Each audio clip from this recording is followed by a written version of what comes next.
This house is dedicated to knowledge and to the spreading of knowledge.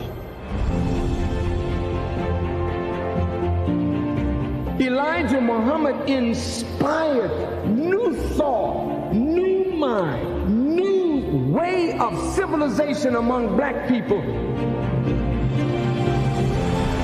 But he wanted a house from which a light could be lifted up to give guidance to all who would be guided as this world begins to close down.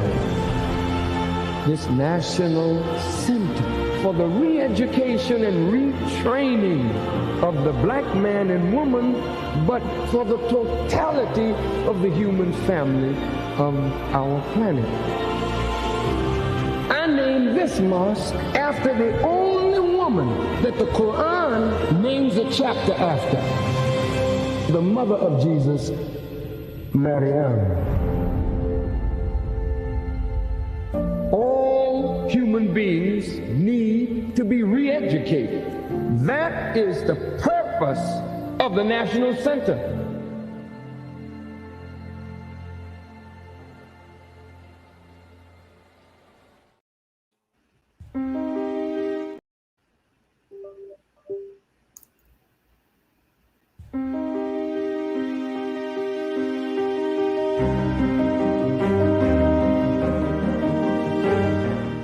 Now you can get the same uncompromising truth you've come to expect from the Final Call newspaper on all your connected devices.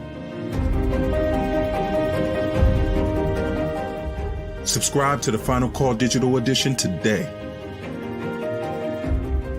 Go to subscribe.finalcalldigital.com.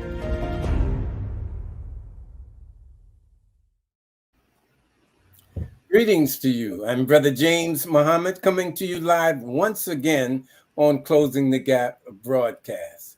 As we assume these various roles in life, as we attempt to help the Honorable Minister Louis Farrakhan, one of the best roles that we can assume, and of course we are, is that of a student. And as a student in the ministry of the Honorable Minister Louis Farrakhan, we open up always with this salutation. In the name of Allah, the Beneficent, the Merciful, the one God to whom all praise is due, the Lord of the worlds. We thank Almighty God, Allah, for his merciful and prophetic intervention in our affairs in the person of Master Fard Muhammad. And we thank him for raising up from our midst his messenger, Messiah, the exalted Christ, the most honorable Elijah Muhammad, through whom we have been given our beloved and blessed Redeemer, and I refer to him as my personal Savior. The man of whom I speak is the Honorable Minister Louis Farrakhan. In their names, we're very happy and honored to once again extend to you the greetings of Assalamu alaikum, peace be unto you. We are again happily joined by our dear co-hosts, our dear sister Stala Muhammad, the managing editor of the greatest paper that has ever been published by the greatest publisher. We refer to the Final Call newspaper. Assalamu alaikum, Sister Stala, and welcome once again. Wa alaikum salam, sir. Happy to be back once again on another exciting episode of Closing the Gap. Thank you. All praises due to Allah. And of course, our dear brother and fellow student in the ministry. He is the student minister of the great city of Tampa and stretching throughout the Bay Area, our dear brother, student minister Chad Muhammad of Muhammad Mosque number 47. Assalamu alaikum, family. Glad to be here. Looking forward to this show. We got my homeboy on. That's right. That's right. I should say my home bro, right? That's right. That's great. Assalamu alaikum, family. Glad to be here. Walaikum salam. Praise. Forgive us if we get just a little loose because we're all very much in love with each other here. Yes, this is our guest, very special, of course. That's right. But he is our brother for many years. I think Yeah. Out of how Yes. many years? Maybe about 25 or 30 or something? 25, 26. Yes, sir. 26 years. That's right. Come All on. praises due to Allah.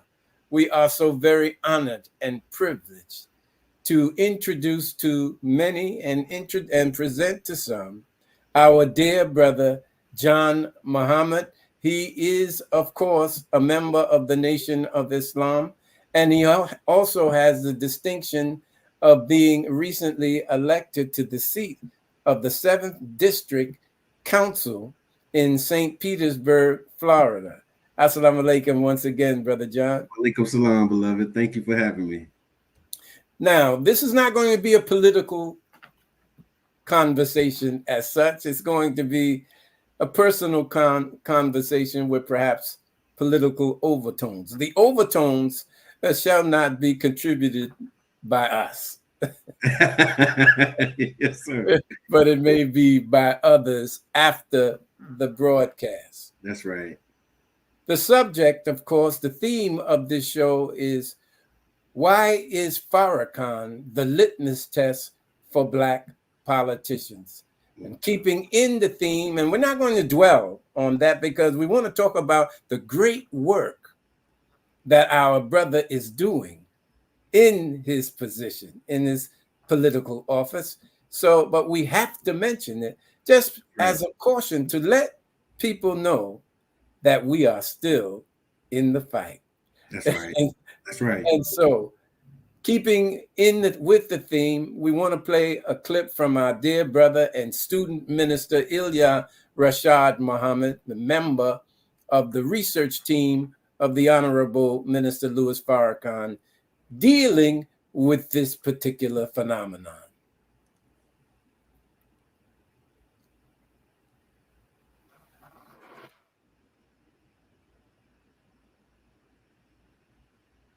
People in Monroe want to know why Louis Farrakhan, Mr. Mayor. Ever wonder why celebrities and leaders are reprimanded or punished when they say something nice about the good work of Minister Farrakhan? Or say anything that's critical of Jewish wrongdoing?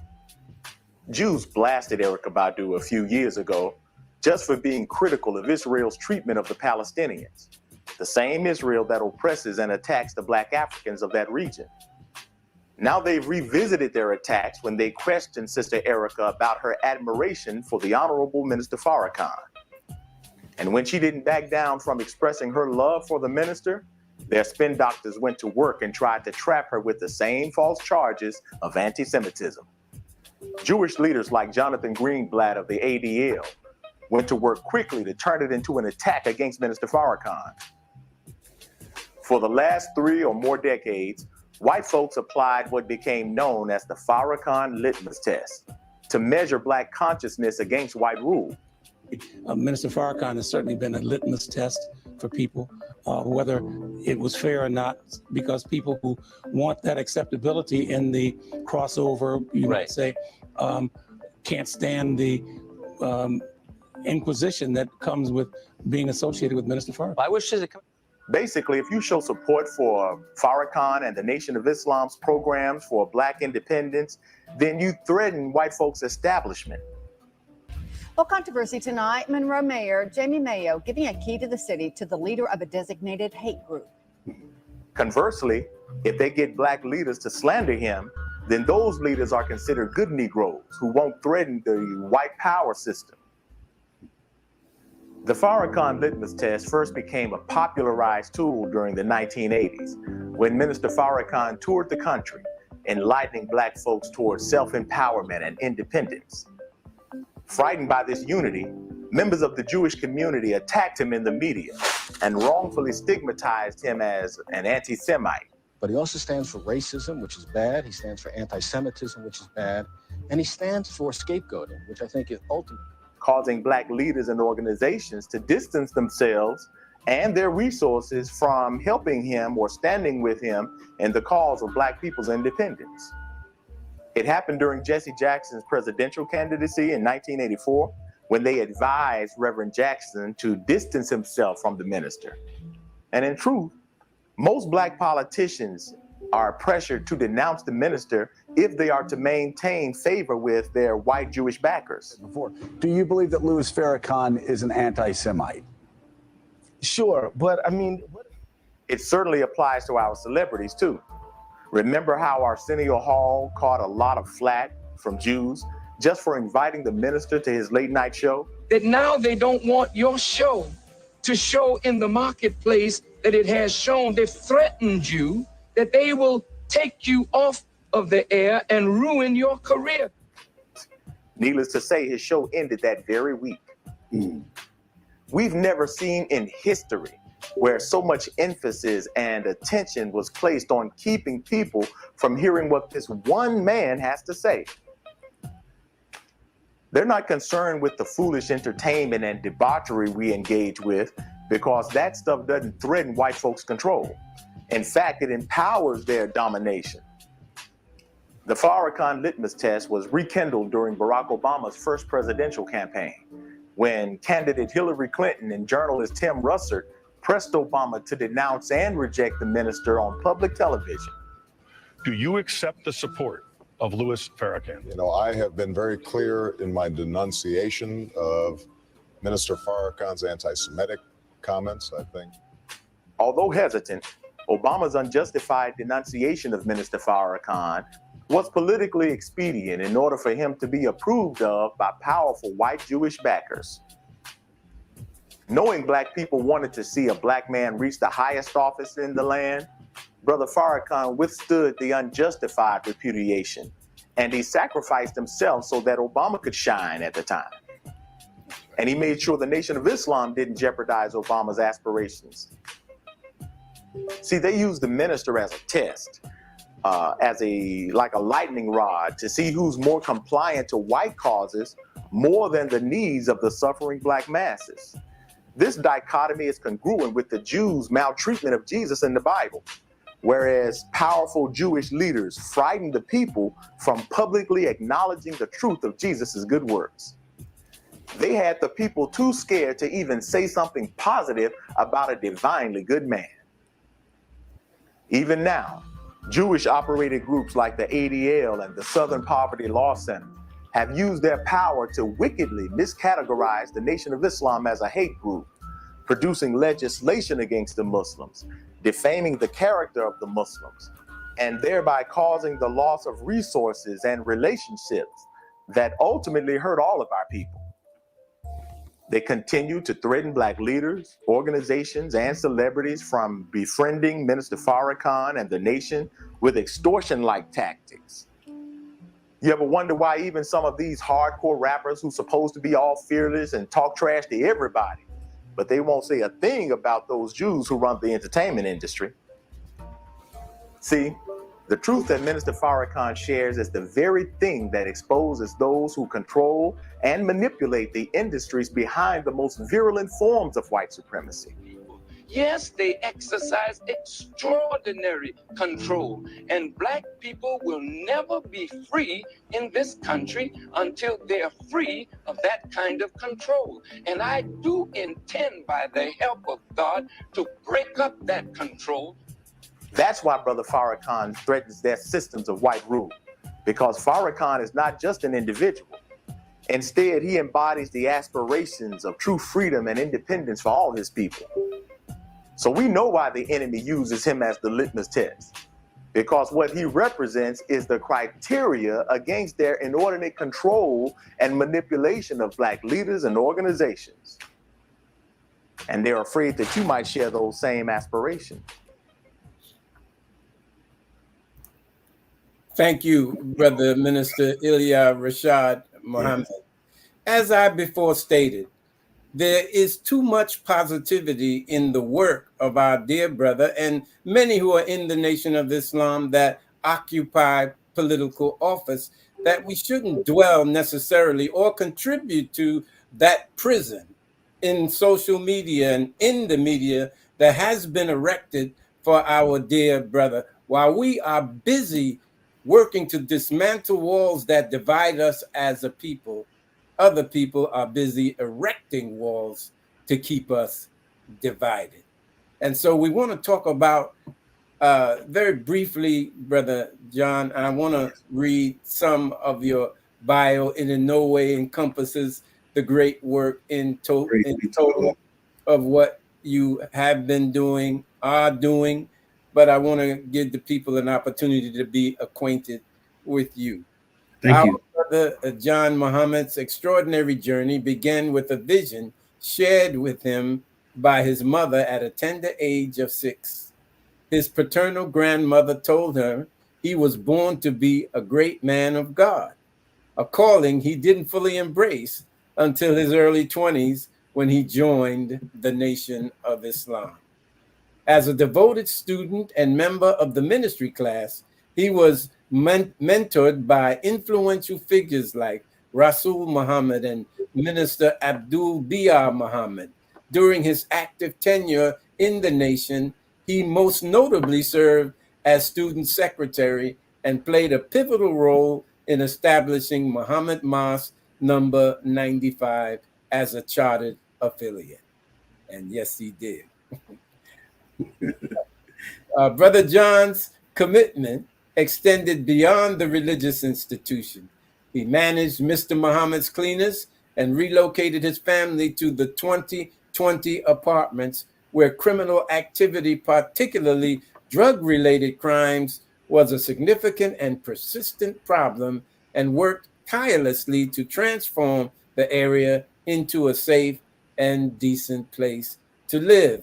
In 2009, he expanded his service to the community using the national agenda, public policy issues, analysis, and programmatic plan for action that was published during the Million Family March as a tool to organize his community and showcase its local applicability.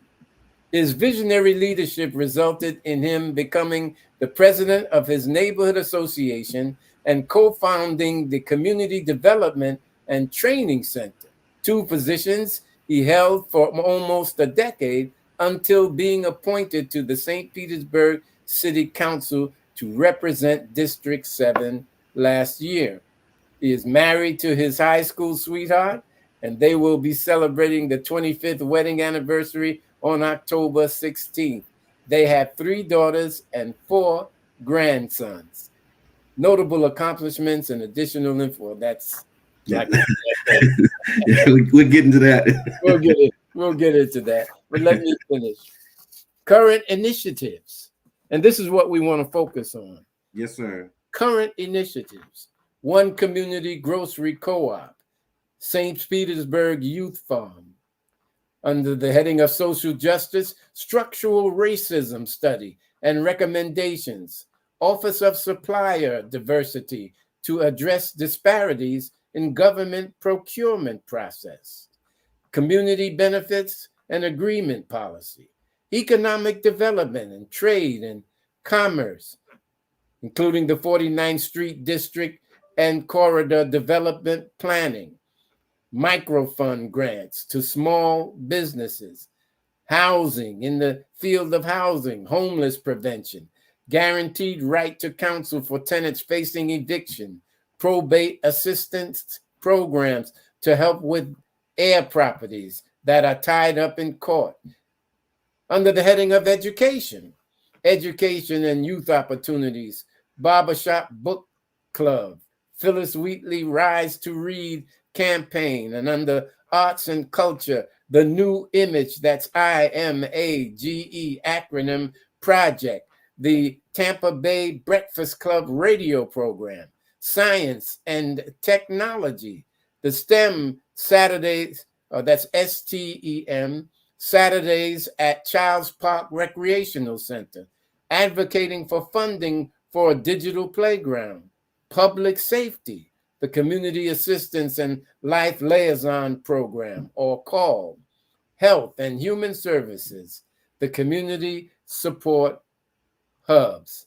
You would think, with all of this wonderful, wonderful, positive stuff, pardon my usage of the word stuff, but activity that is being initiated by our dear brother under his leadership in the council and also in his social activism and political activism. When do they have time? Unfortunately, I was reading, dear brother, and here again, sure, we're just going to mention it. We don't want to. Let's talk, Brother James. I got time today. Okay, very good. Yes, sir. But I was reading this article, which was titled "Farrakhan Follower on Florida City Council Leaves Meeting Rather Than Vote on Anti-Semitism Resolution." Yes, sir. I'm going to, if you don't mind, I'm going to pass the baton or the microphone to you, but I want to give my co-hosts opportunities to make opening remarks. So, Sister Starla? Yes, sir. Assalamu alaikum once again. Salam. And we want to welcome our viewing and listening audience. And of course, as always, as we dialogue this evening and hear from our dear brother, John Muhammad, any questions that you have for him, kindly type your questions in the chat this evening, and we will strive to get through as many of them as possible. But I know I'm extremely interested when Brother James was reading off the initiatives and projects that you have on the table. Again, so many. And so it's obvious that you are a service and asset to the community. So one would just, hope and think that people would be concentrating on that, particularly when you hear so many people complaining about politicians and they don't do this and they don't do that and that don't seem to be engaged with their constituency. So here you have a brother, here you have a man representing a district that he is striving to be a servant of the people. So we definitely want to delve into that this evening. So I'm looking forward to this dialogue as well. And with that, I will pass the mic to Student Minister Chad Muhammad. Oh, praise be to Allah. Assalamu alaikum once again, family. Just as Sister Starla, just very excited and delighted to be a part of this show. Having our dear brother on, watching him grow from early stages of Islam, being in St. Pete together, working over there, and not just, as a person, but as a father, as a husband, and as a person that always loved being out in the community, and challenging those that's out in the community that really wanted to see the neighborhood grow. Now being in this position that he in and just, represent, for our people, not just Muslims, but Black people in general and the people of St. Pete. So glad to have you. Also just wanted to extend the greetings from our student regional minister, Brother Patrick Muhammad of Assalamu alaikum, and all of the believers here in the 7th region at Mosque 47. Just, thanks and gratitude, dear brother. Thank you. And please return the greetings to Student Minister Patrick. I appreciate that. Praise be to Allah. We'll do, inshallah. Thank you. So yeah, I want to start. I got to start this way, Brother James. Go right ahead, man. Make no apologies there, brother. We know what you're under. Yes, sir. Definitely. In the name of Allah, the Beneficent, the Merciful. I do thank you all for the opportunity to be on Closing the Gap Broadcasting on Broadcast Network. I have really enjoyed watching its growth and the tremendous success, of the broadcast. And so it's definitely an honor to be here. I wanted to be clear that I'm here tonight as your brother and not in my official capacity as a city council member. Tonight's conversation is a personal conversation for me, and the views that I express are my personal views. While we do intend to speak on the work that we've done and are doing in the community over the past 2 decades, in addition to sharing highlights of my work as a member of the city council, we have to be clear that I'm not here in any official capacity. Yeah. And I'll just jump right in. When you mentioned the resolution on anti-Semitism and the litmus test.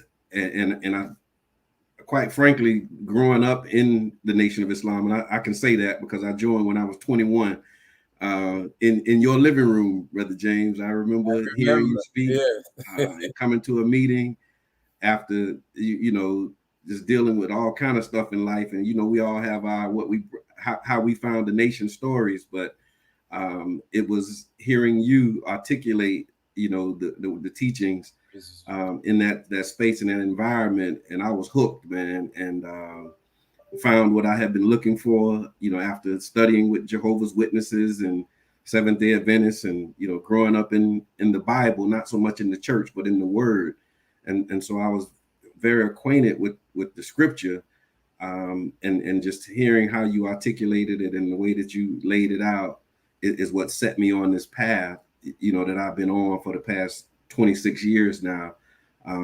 So I actually have more time on this side than I have on the outside, more time in this life than I had in my old life. And I'm grateful for that, which was interesting because I didn't encounter the litmus test until I applied to be appointed to city council. And it was something that, my membership and my participation with the Nation of Islam has never been a secret. It's always something that I led with. I introduced myself as Brother John. Anybody who knows me, they call me Brother John.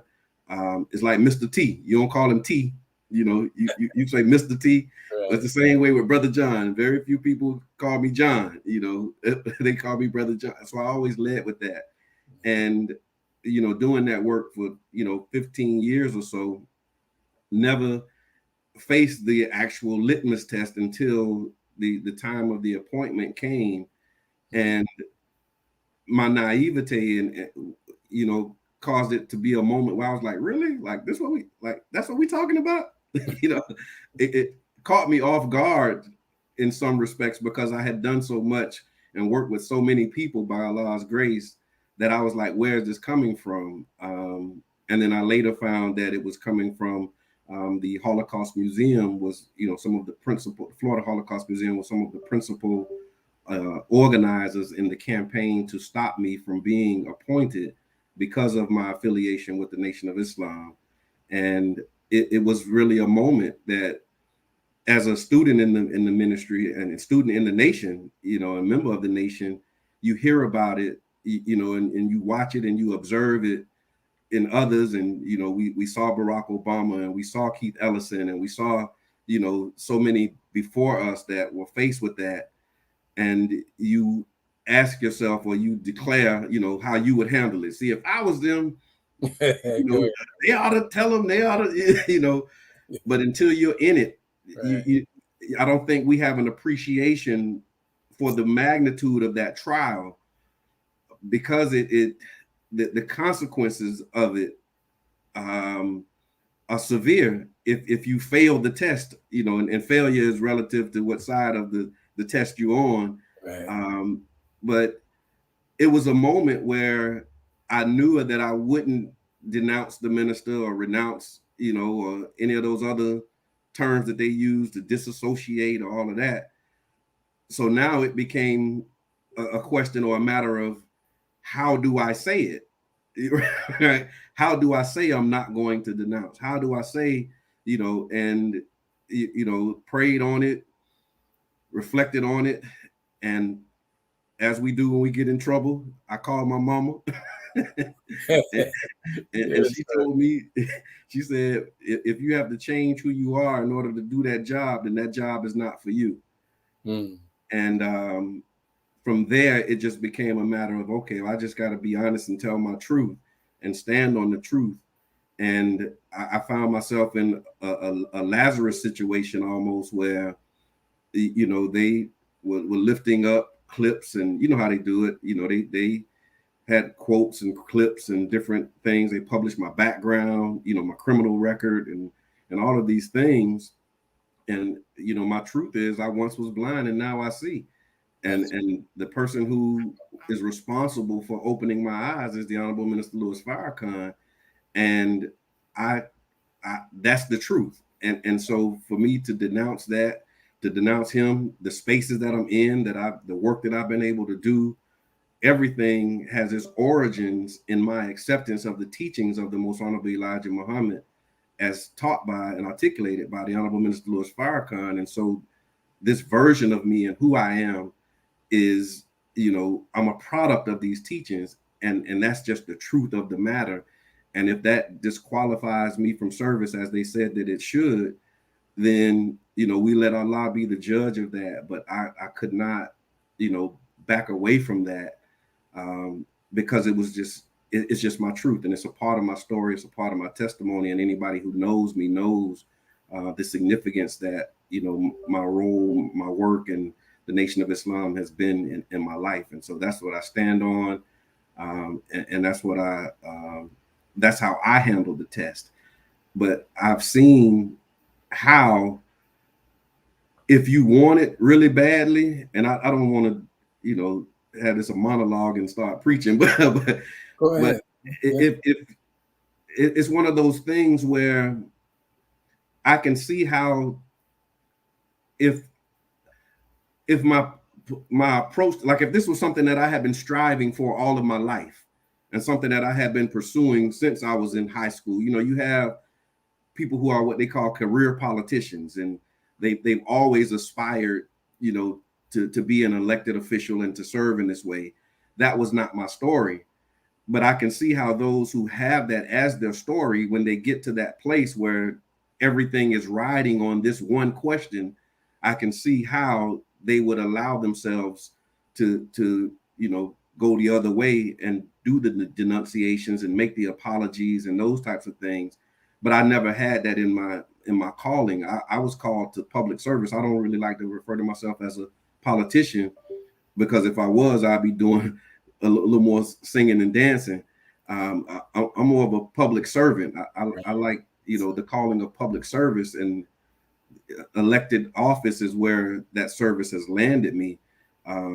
But the political thing to do is to, you know, toe the line and you know, go along to get along. And so that's the qualifier. And I'll succinctly talk about this resolution, and then we can get into the work. So the resolution that was presented, there's this group called IRA, the International, I forget the acronym, it's IRHA, I believe. And there's the International Holocaust Remembrance Alliance. And they have advocated for the acceptance of a definition of anti-Semitism.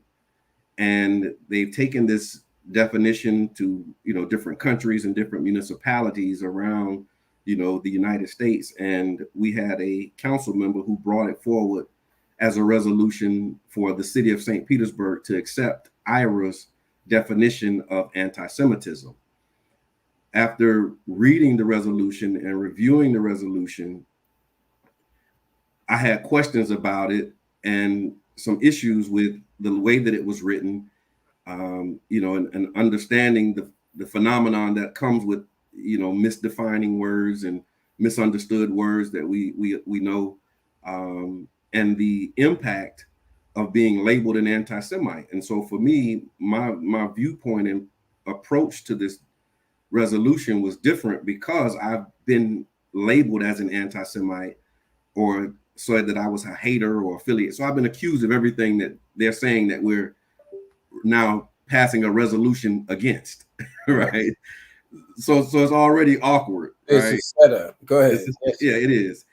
And so as I'm reading the definition, I'm asking questions about it. But what they would normally do, Brother James, is when you present a resolution, the person who is the sponsor, you would have a council member who's sponsoring it, and then you'd have someone from the community who's there representing it, and you would have an opportunity to question them about, you know, what you're actually dealing with.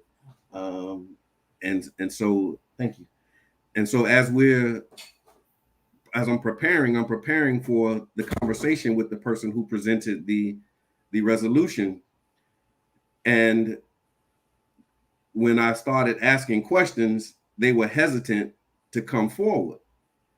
And so one of them came forward. He was a member of the Jewish Federation and also the board chair of the Florida Holocaust Museum. They stepped forward after I called them from the audience to come up to address these questions. Long story short version, the questions were not able to be answered by those who were present, because they were not qualified, according to them, to answer those types of questions, and they weren't prepared to answer that type of questioning. And so for me, I wasn't able to vote for the resolution. But also seeing the rise of anti-Semitism and what's happening with, you know, white supremacists and We saw what happened in Charlottesville, you know, with the tiki torches, and so I unite with them in principle. So I wouldn't be able to vote against it. So I couldn't vote for it. I couldn't vote against it. And so what I decided to do was leave the dais and abstain, which is not uncommon. Right. So I just would be absent for that vote. And that was, you know, how they interpret it and do what they want to do with it. But that was what the crux of the situation was the questions were not able to be sufficiently answered by those who were present. So I couldn't vote for it, and I wouldn't vote against it. And so I left the dais and abstained from the vote, and it passed unanimously in my absence. Wow. Just to be clear, Brother John, some or much of what was found in that particular proposal, if you will, they have already labeled you as such. Yes, sir. Had you participated in voting and subsequently passing that particular, what is the proper political word? Resolution. It was a resolution. Thank you. Had you did that, then you would have effectively been admitting, according to them, that you are what they say you are, and then that would have given them ground to come against you politically and otherwise. Absolutely. And that was the other part of it. Yes, sir. Another one of the beautiful things about the way that we're taught by the minister when he talks about, or when I've heard him talk about the electoral process and electoral politics, I remember leading up to like the Million Family March and then the Millions More movement, when the minister was, you know, giving us political education and talking about the electoral process. He said, when we register to vote, we have to be sure that when we vote, we're voting in our own self-interest. That's right. And in that moment, that resolution was against my own self-interest. Right. Because I had been labeled as, you know, all the things that they were saying in this definition. And as I started parsing the words and asking them to parse the words, it became more and more clear to me that this definition is overly broad and extremely subjective. And at one point, the board chair of the Florida Holocaust Museum, I asked him, who is the Jewish community? That was the question. Mm-hmm. Because there are some Jews who, as the scripture puts it, who say they are Jews, that they're not. That's right. But also there are members of the Jewish community who don't refer to Hebrew Israelites as Jews. They don't consider Messianic Jews Jews. So these are people, so they have differences of opinion. So Jews could actually be anti-Semitic according to the way that this definition was written. And when I asked about it, the response that I got was, well, that's in the eye of the beholder. And that was problematic for me, especially when we're talking about legislating policy, because as Black people, we know that we be holding the bag all the time. that beholding thing, we never get the benefit of these subjective definitions and terms. And again, as such, I was able to, you know, really rely on my personal lived experience of being referred to as an anti-Semite and being told that, you know, I should be disqualified from office and all of these things. And then recounting some of the history in that moment of, you know, how Martin Luther King was once considered or called an anti-Semite when he was in Birmingham, Alabama. And then Malcolm X, who was referred to as an anti-Semite and then, you know, subsequently put on a postage stamp. And so just being able to show them how this definition is overly broad and subjective, not to mention the fact that out of their examples that they give, because the definition also provides 11 examples of what anti-Semitism is, and 7 of those 11 examples refer to how you relate to or communicate about the state of Israel. And so there were members of the Jewish community themselves who said that this definition is flawed and it needs work. But again, in that moment, and I'll be honest, Brother James, I did kind of get caught up in the moment and I got a little long-winded. Yeah. As y'all can see, I do. So pardon me if I did. All right, go ahead. And what happened was they called the question while I was giving my presentation. And when you call the question, that means all dialogue has to stop and we have to take the vote right away. Wow. And so I was interrupted as I'm giving, this passionate, dialogue about why we should rework this definition to make it more workable and applicable. And got cut off because the question was called and I couldn't finish. And so when the question was called, I asked if I could speak. They reminded me, no, you can't, which it was like, oh yeah, I've never seen them call a question since I've been there 11 months as another one of those things, but they called it that day. And so being overtime, having the question called, I immediately, thanked them for the opportunity to share my position, and then walked off of the dais so that the vote could happen in my absence. But again, voting, I couldn't vote against myself, right. And those who would like to have open and honest dialogue about the relationship that we have with members of the Jewish community. And I've been doing that, Brother James and Brother Chad, Sister Starla. I've had several meetings with members of the Jewish community after I've been appointed, and we've had wonderful conversations and actually developed some significant relationships. There's one particular woman who I was on the phone with her today. We talked for about an hour because we've developed a relationship as a result of this controversy. But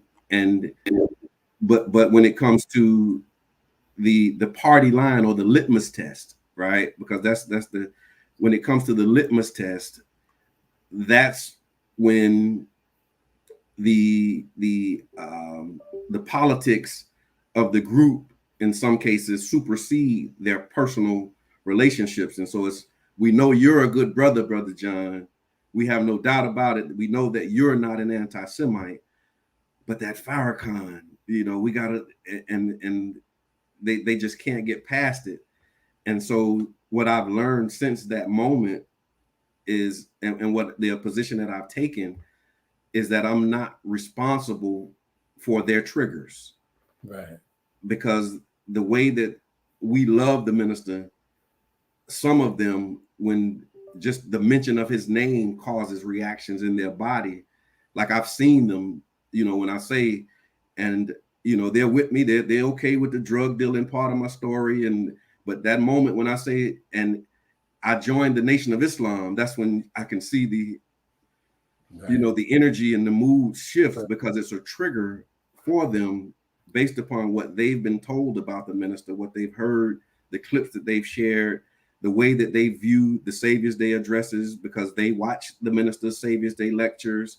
And so we've had conversations just about, the different reactions to hearing the same words. And it's been really encouraging in some instances and then disappointing in others, because the agenda sometimes is to wear me down and to, I think we're getting through to him.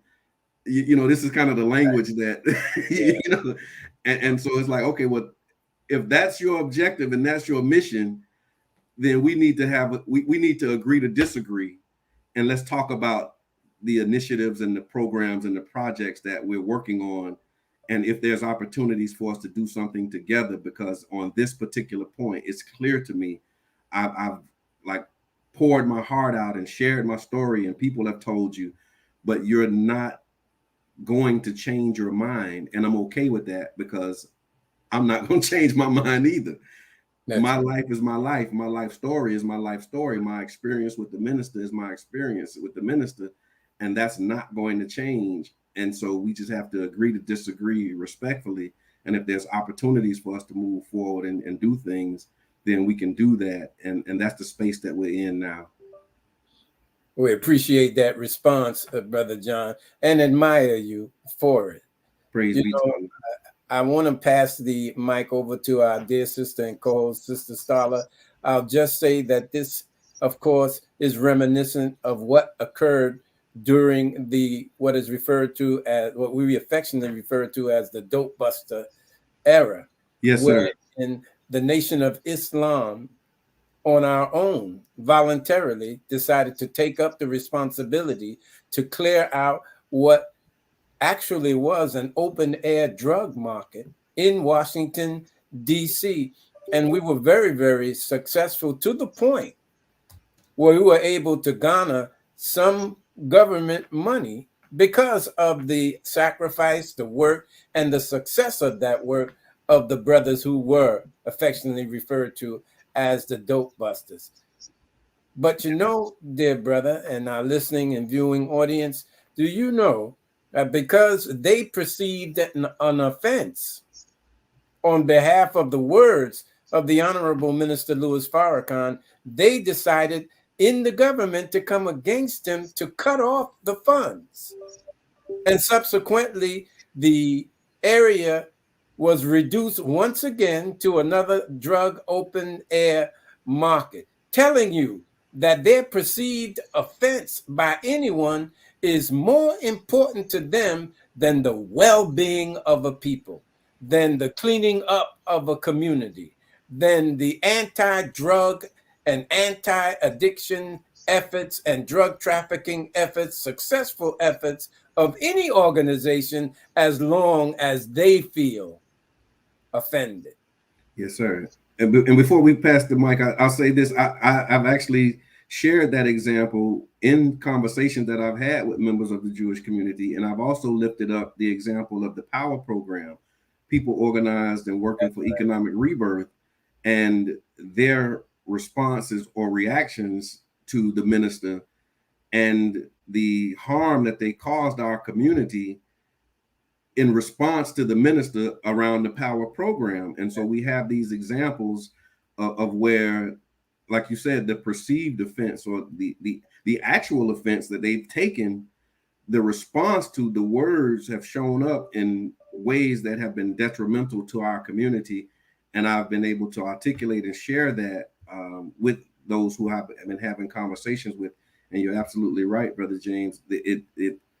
How can we say that the punishment doesn't fit the offense? That's right. And so this balance of power that we talk about is something that I think also is another one of the sticking points and the concerns when we talk about the litmus test, because if you are standing with Minister Farrakhan, that means you're standing for principles that puts you on the equal footing, and it changes the dynamics of the relationship that we have, which is what is being referred to now as equity. Everybody wanted equality at one point, and now we're talking about equity.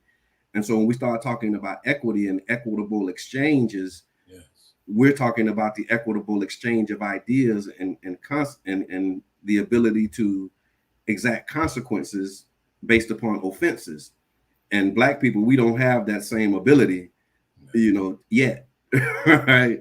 To exact that type of repercussions and consequences to perceived offenses of our community. Well, I appreciate that, dear brother. We've been charged with this misnomer or this false charge of anti-Semitism. But we have history that proves not only that we're not anti-Semitic, but you are anti-Black. Come on, man. All right, so let's move on to our dear sister Stala Muhammad. Sister Stala. Yes, sir. Thank you. Brother John, you mentioned it in your opening remarks, but all of us, when we get in a particular situation, when we're faced with something, we will wax all day about, if this happens, I'm going to say this, I'm going to do that. But talk about, what have you learned about yourself during these last 11 months being on the city council, and some of the, the challenges that you've been faced with, particularly with the Farrakhan litmus test. And like you said, I'm sure at a certain point in time, you're like, okay, again, what will Farrakhan do? And we reflect back on his wisdom, his guidance. We see his example. But during this whole process, what have you discovered and learned about Brother John Muhammad? Thank you for that. That's a beautiful question. I'm actually getting emotional. I'm feeling that in my body, Sister Starla, because I wasn't ready for that one. I've learned through this process that Allah loves me individually Go ahead, brother. Yes, sir. Because when we talk about, Allah loves us, I don't think we connect it to us specifically and individually. And it cognited for me like, Allah, you really have shown me that you're with me as long as I'm with you. And as long as I stay with you, and as long as I stand on what I've learned about you from the Nation of Islam, and through my experiences, I've learned that my grandmother, when she told my mom that what I was born to do, and I struggled with it, and how I, didn't understand what this meant, it all became clear to me in this moment. There were songs that I would hear, Sister Starla, that would just break me down in tears. Where there's this one song where it talks about God's favor, where it says He favored me, right? In spite of all my enemies, in spite of all these things, He favored me, right? And the realization of that prayer when we say, guide us on the path of those whom you have bestowed your favor. That's right. And when I walked into that, literal lion's den, how Allah blessed me to keep my cool, because it was all kind of stuff going in and things that were being said in that moment.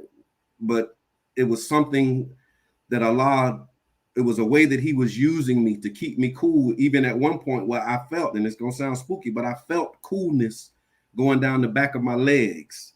Yeah. And I couldn't explain where this coolness came from.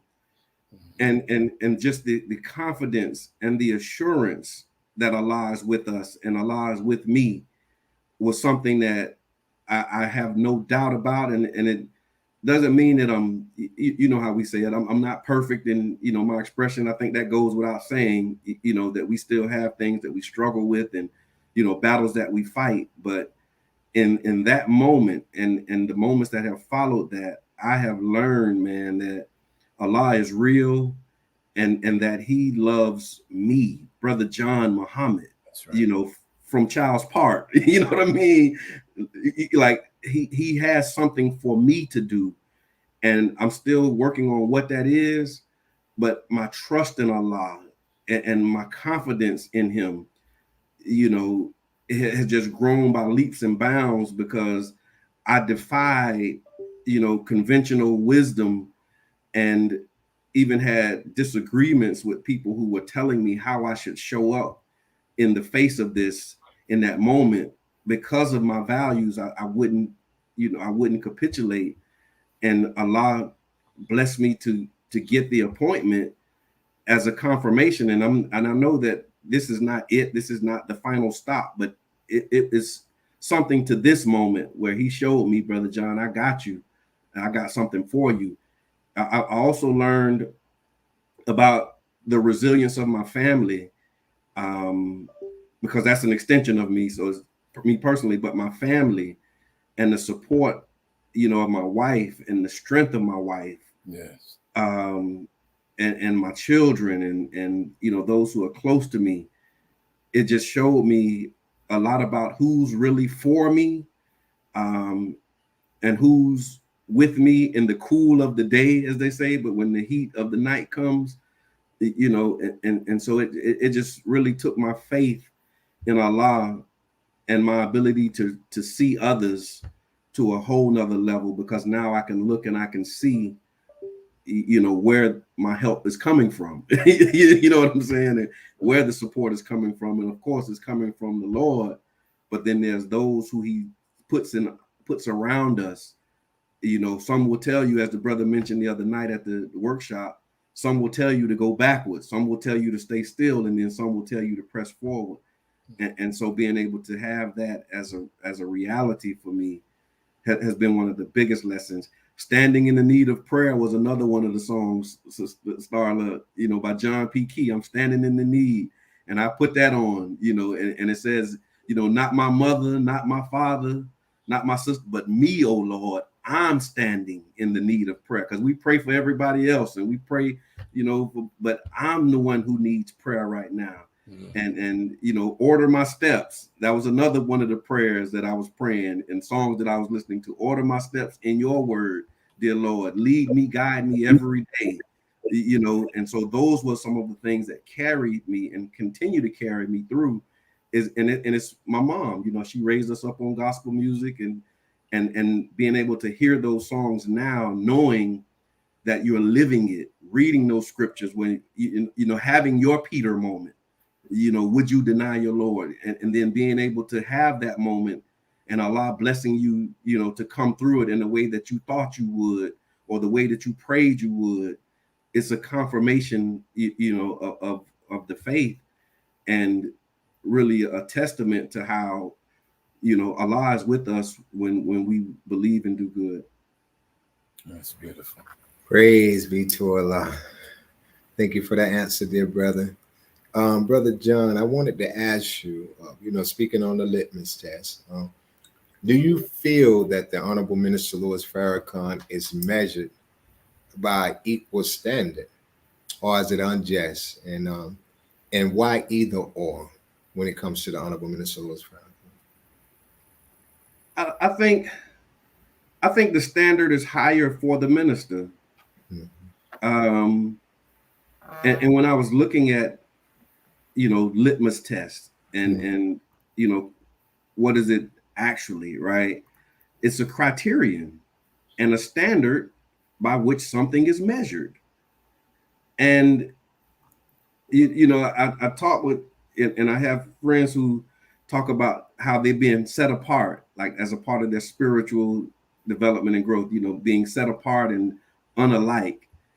And I think because of the minister's work, it has set him apart from so many others, that standard is higher for him. Fairness is a I mean, we can kind of, you know, however you want to deal with that, but it just is what it is. The minister is his life, and the way he's lived his life has put him in a position, man, you know, by Allah's grace, where I mean, it's just undescribable of how do you measure, you know, leadership? How do you how do you measure leadership and love? How do you quantify that? How do you you know what I mean? And so it's just because he's just stands out, and he's head and shoulders above what we have commonly seen or what we have experienced as Black leaders, because he's a divine man. He's a divine leader. And so the fact that he's divine immediately puts him. So if he was a community leader, that's one thing. If he was a political leader, that's another thing.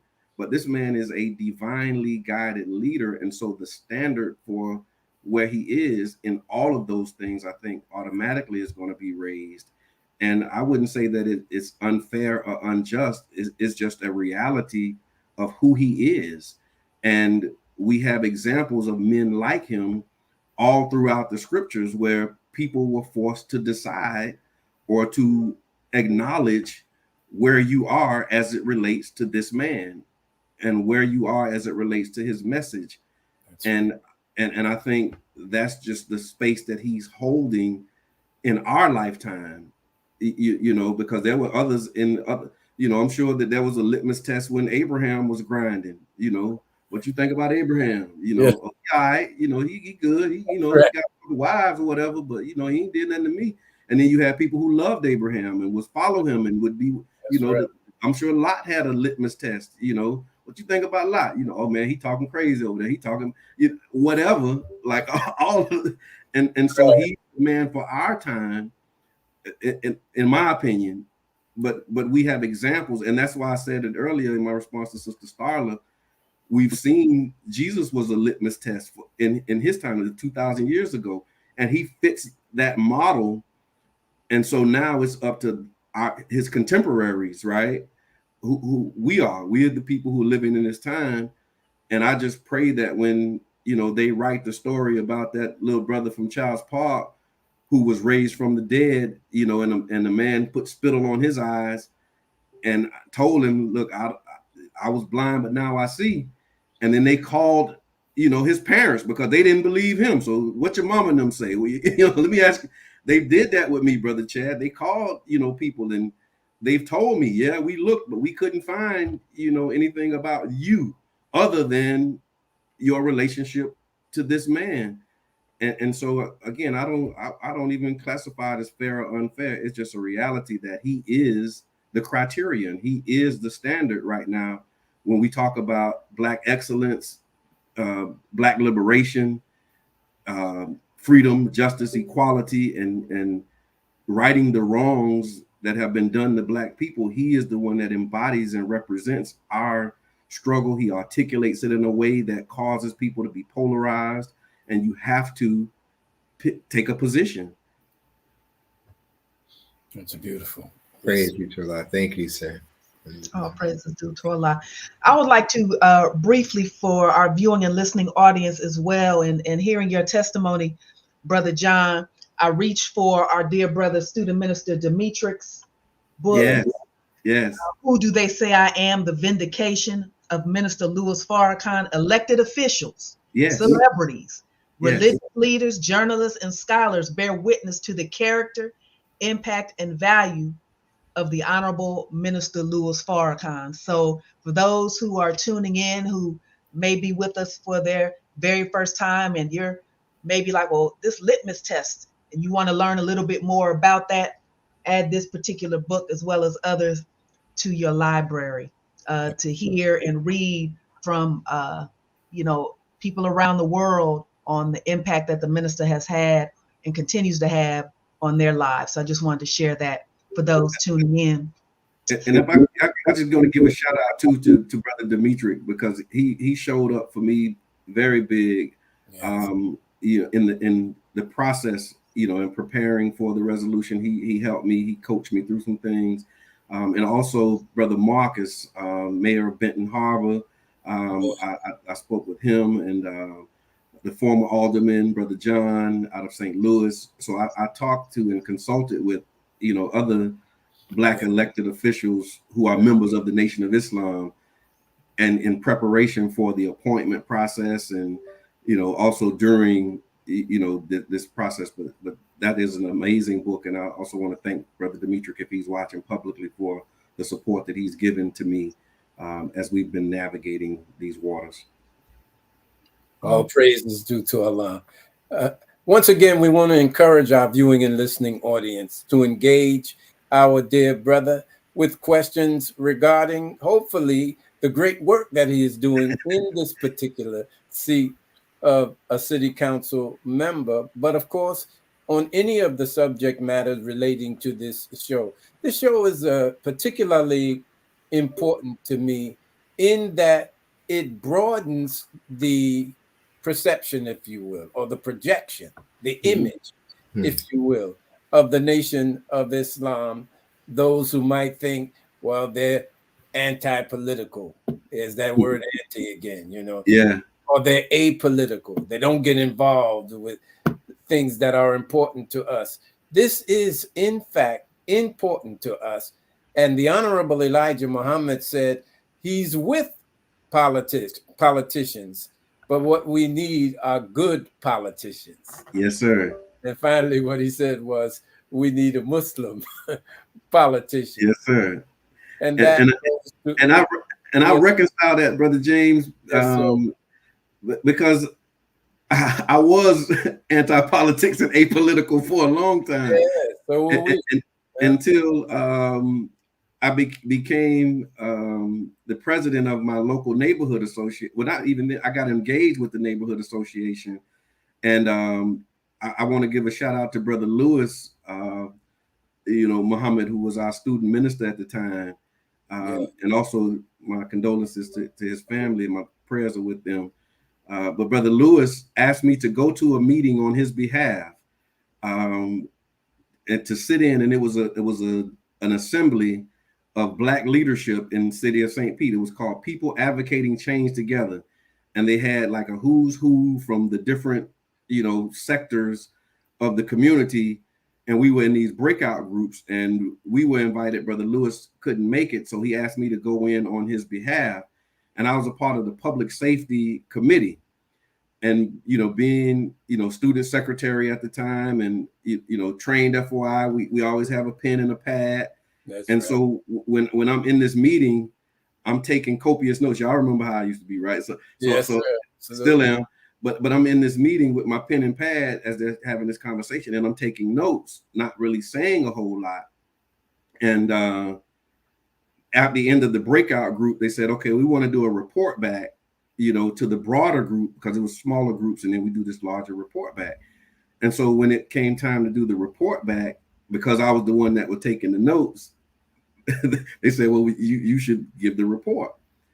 And a part of my report back was sharing with them how a lot of what we were discussing fit with the 9 ministries model of the Nation of Islam, and how we have a programmatic plan of action that that was developed as a part of the Million Family March, and it was policy and initiatives. And I said I would like to share this with you all and see if there's ways that we can implement this locally. And that was just inspired by being there in the moment and seeing what was happening. And that was like a turning point for my engagement with the political process, because even then I was like, still like, these are public policies, initiatives, but a lot of this stuff we can do on our own, and it doesn't require participation from, the government.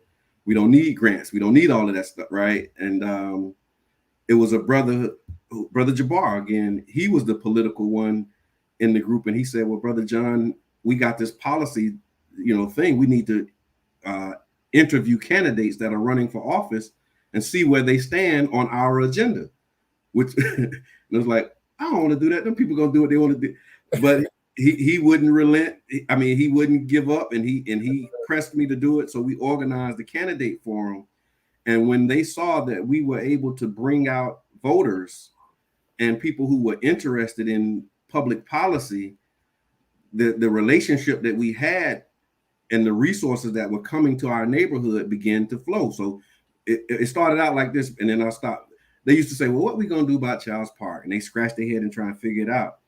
But then after we had that candidate forum, it was this enthusiasm. Brother John, what you want to do in Childs Park?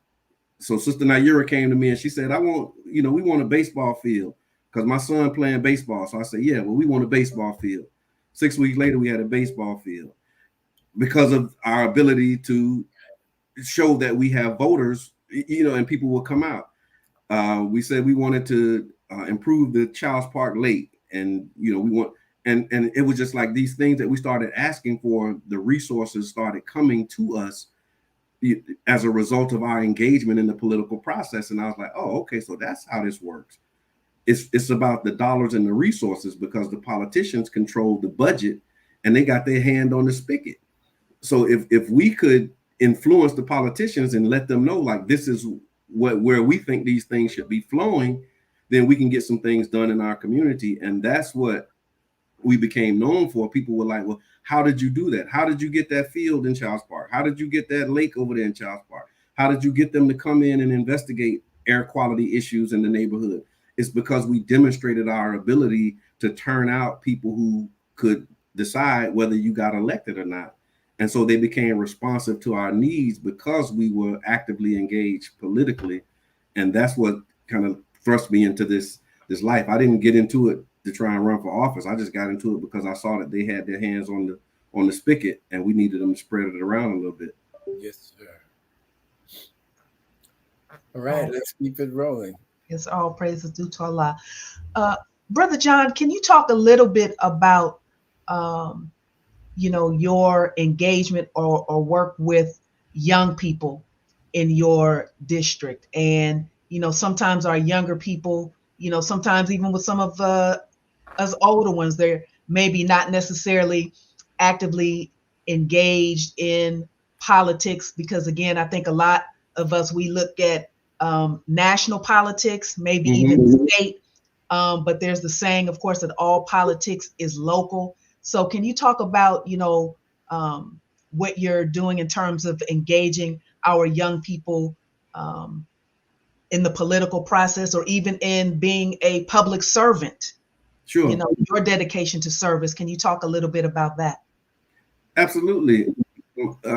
And I feel like I'm getting old because my stories are long, so I'm trying to be brief. The first program that we did with our organization and the engagement around youth, we talked to some members of the community about outreach and our ability to do outreach, and how we would go door to door and we would take people and train them and show them life skills. And so we got a little small grant to hire some young people to do outreach. And so we said, well, where are we going to find these young people? Well, I said, well, I got 3 children. Jabbar had 4 children. And I think we might have used one of Sister Naira's children. She participated. We started with our families. And so our engagement with youth, and I'll say it explicitly, it starts with our families. And we took flack for that because they say, oh, his youth program was consistent of him and his homeboys' kids. Well, what aren't our children youth, and don't they need opportunities and resources? And so from there, we started reaching out to our nephews and nieces and our family members, because we have members of our family who need guidance and direction and support and tools that we have. But sometimes when we think about the community, we're exteriorizing and we're talking about children other than our own. And so my first engagement was starting with our families and the families of those who were close to me. And then the things that what they would do is they would invite their friends. And so we started having conversations with like my children's friends. And so it grew from there. And then we would go into the rec centers and we have conversations with those who are part of teen councils. But our engagement of late, as it relates to the political process, I've been working with students. And so we have some USF students right now who helped us with our budget recommendations, because each council member has the opportunity to suggest things that you'd like to have in the budget. And so these USF students actually went through 300 pages of the budget as a part of their class assignment. And then we have been working to come up with recommendations from that. We've also engaged students around, we engaged Stetson Law School, which is a local law school here. So we would talk with the students there and allow them to get, community service hours and credits towards their courses by helping to solve and address communal problems through the legal system. And so that's how we began, our Smell Something, Say Something campaign. And we had them look at our neighborhood plans, because each, municipality has a plan. So we would engage them directly in the planning process. We would do focus groups with them. There's signs that, are placed out to the rec centers that has all of the rules: no running, do not do this, do not. And I said, well, what y'all think about those rules? If you could write the rules, what would you write? And so we would ask them, and we do workshops and focus groups with them to help to see that somebody's writing the rules that are governing your lives. We call them politicians, right? So do you want to be one of the people who write the rules, or do you just want to be subject to the rules? And so just showing them the impact that politics has on their lives begins to open up them to this whole thing. Like, yeah, well, I'd ask them, if you had, $1 million, what would you do with it? And then they would start talking about how they would engage around the budget and what they would do with the resources and the funds that are available, and then we would, get with so that'll be like the younger groups, middle school. I'm not really that good with elementary students. Like, that's not my audience, right? So like 8th grade, 7th, 8th grade on up is kind of the target or the sweet spot for me when it comes to youth. But the engagement is around, who makes the rules, and if you could make the rules, who spends the money, and if you could spend the money, how would you do it? And we take that information and we turn it into policy with other students and other policymakers, and we submit them as recommendations. The St. Pete Youth Farm is one of those types of ideas, because we asked them, where does food come from, in one of our settings, and overwhelmingly a lot of them said Publix, Walmart, and it's like, no, we got some work to do. So we started introducing the concept of urban farming and agriculture to really show them how there's money to be made, the economics of cooperative business ownership, and also providing food for ourselves, our families, and our community is another opportunity. So it's just really engaging them around the problems that are happening, that they're experiencing. And I also use them, for intel, what's going on, what's happening out here, what y'all dealing with, who's who and what's what. And they help to inform, a lot of the issues. So we're able to mediate and broker some, squash some beefs, if you will, because, just our engagement and our relationship with them. But yeah, we actually have a strong contingent of young people that have helped us with policy making and inform the way we make our recommendations for the budget. We also have a STEM Saturday program that we put together. STEM is science, technology, engineering, and math. And so we created space for them to be able to come in. We actually had Riza Islam. He came when he was here. He came and he was able to, speak to the youth in the STEM Saturday program and engaging them in robotics and, chemistry and different science and technical industries. We bring in people, like we had a 3D printer and, engaging them in those type of activities as well to pique their interest in things other than, sports and basketball. Praise sport and play. Sport and play, come on. Praise be to Allah.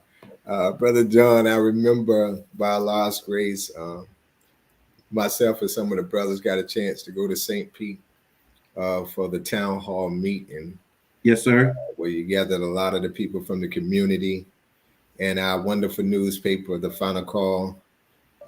We got a chance to write an article on it and put it out. Just so happened to come out Valentine's Day. Yes, sir. February 14th of 2023, what they call Valentine's Day. But, in attending that meeting and watching you in action, just to see how the community, they love you. And, those that was out and they was mentioning different concerns, different things that was taking place in the community.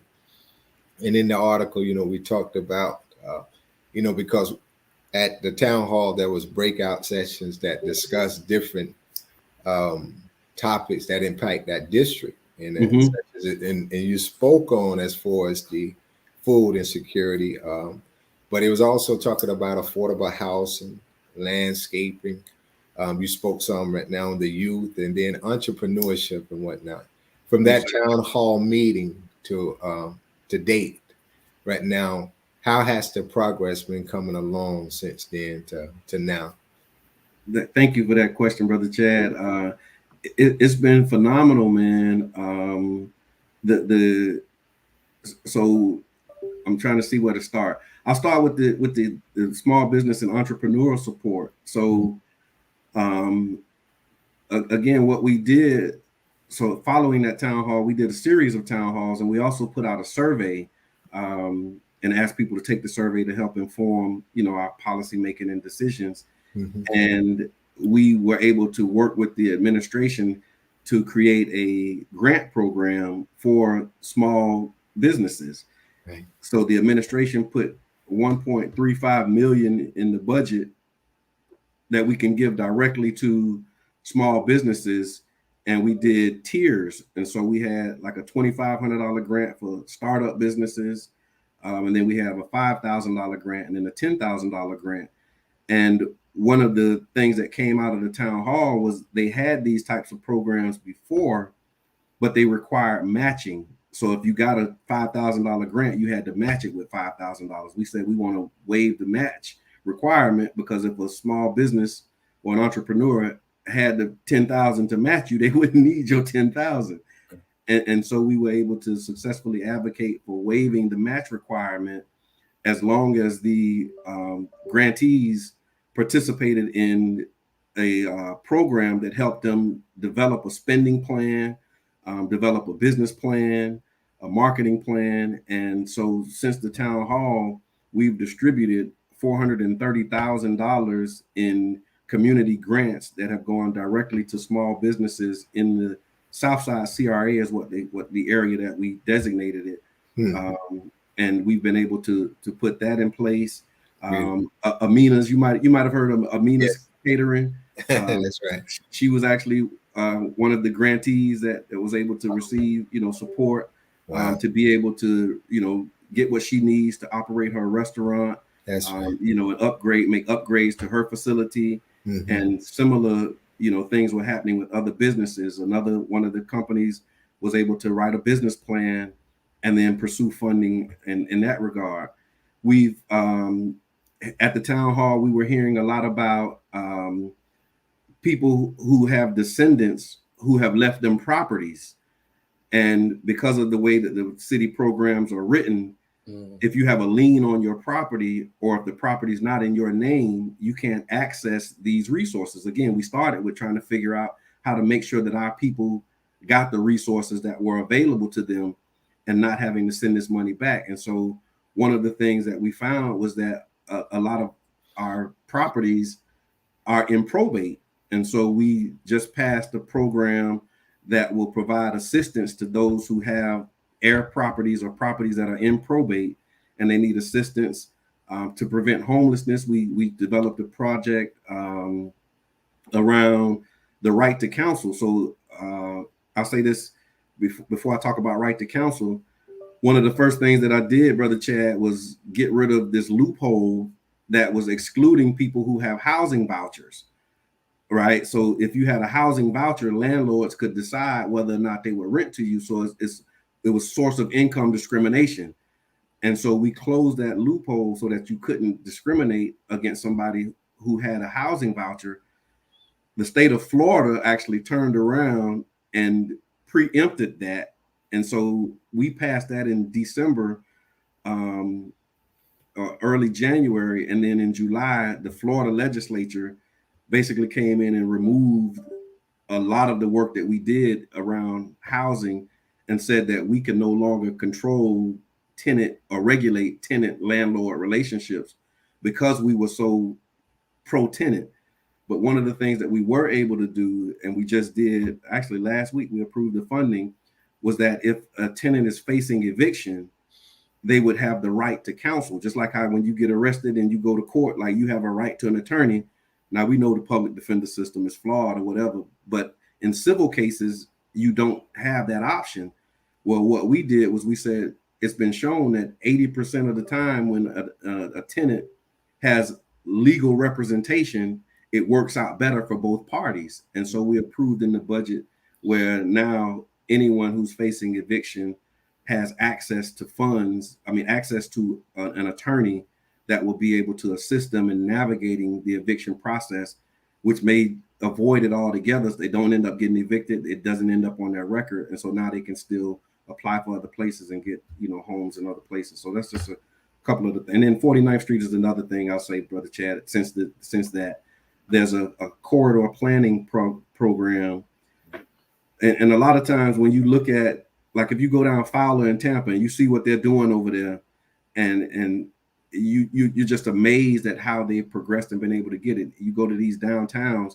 And so what we did was we broke up our corridors and we said, okay, what corridors do we want to develop?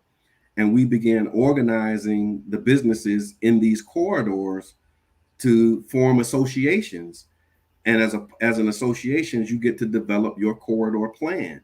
Well, remember I talked about earlier how we had a plan, but there was no resources going to the plan. Once I peeped that, it was like, oh, okay, we can get the money, but we got to have a plan. Okay, so we're going to organize and create a plan. And then when we apply for the resources, there's no reason that we should be denied. And so we're actually meeting on Monday with the 49th Street businesses. We have about 40 businesses that we organize now, and we're creating a vision for what we'd like to see in our business district for the next 10 to 15 years. And once we create that vision, we're going to take that and start putting that into budget and policy recommendations so that the implementation can be funded. That is excellent. Allahu Akbar. Beautiful. Thank you for sharing that, Brother John. Yes, sir. For those of you who may have just tuned in, we have the privilege of hosting our dear brother, John Muhammad, a student and follower of the Honorable Minister Louis Farrakhan and a council member of the 7th District here in St. Petersburg, Florida. We are entertaining D7. We are entertaining the subject matter, of course. Why is Farrakhan the litmus test for Black politicians? We want to again encourage our viewing and listening audience to tune in as well as subscribe to our YouTube channel and follow us on Facebook as we are building our subscriptions. And we want to offer more and to a broader community these relevant broadcasts that deal with real issues. This one in particular. We're very happy to be numbered among those who are a brother, friend to our brother, but we are happy to extol his great work, not only in his position as a city council person, but also as a human being. So, welcome back to our viewing and listening audience. We have about a half hour. It's amazing how fast 2 hours goes. I'm trying to tell you. All praise be to Allah. John, I want to ask you, beloved. Sure. Tell us what the responsibility of the city council is as it relates to the city and specifically to our people, our neighborhoods. Yes, sir. Thank you for that. Yes, so the way that I explain it is the city is a municipal corporation, because we have our idea. We say the city it's a municipal corporation, and so as a corporation, there's a structure just like any other corporation where you have a board and you have a CEO. So the city council is equivalent to the board of directors of a corporation, and then the mayor is like the CEO. And so as the board, we have a fiduciary responsibility to control the budget. We approve the budget. So the mayor, he manages the staff and the day-to-day operations of the city. And we set policy, the rules, the regulations, and the framework that will govern the city. And then we allocate resources that the mayor, says that he needs. And so working with the mayor, if he says, okay, well, we need stormwater, and wastewater, we need to increase the budget for wastewater, then the board of directors or the city council will review these requests. We get presentations from staff about what the need is of the residents, and then we make suggestions, recommendations, and have the final approval on the budget. And so that's the legislative and policy work. And then we also have a role that deals with community engagement and public relations, where being in communication with the members of the districts that we represent about what's happening with the board and with the administration. And so it's a communication role or a liaison, so that we can truly make sure that we're representing what's in the best interest of those who we serve and in our district.